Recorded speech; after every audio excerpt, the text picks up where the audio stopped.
Magandang hapon sa bawat isa. Muli, kita-kits tayo sa night devotion mamayang gabi. Balikan ko lang tong chapter 2 ng Kawikaan. Aking anak, ang pangaral ko ay dinggin mo, at ang aking mga utos ay ingatan nga at sundin mo. So yun, patuloy nating pakinggan ang ating mga magulang sa pangangaral sa atin upang tayo ay mapabuti.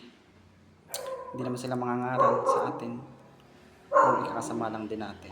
At ganoon din sa ating mga pastor at pastora na patuloy na nangangaral upang tayo ay mapabuti sa mga darating na panahon.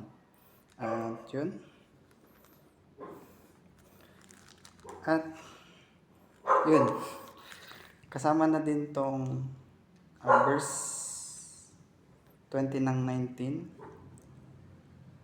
Sabi dito, dinggin mo at sundin ang payo sa iyo, at pagdating ng araw ay pakikinabangan mo.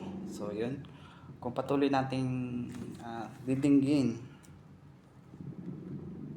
o pakikinggan ang pangaral ng ating mga magulang at pastor, ay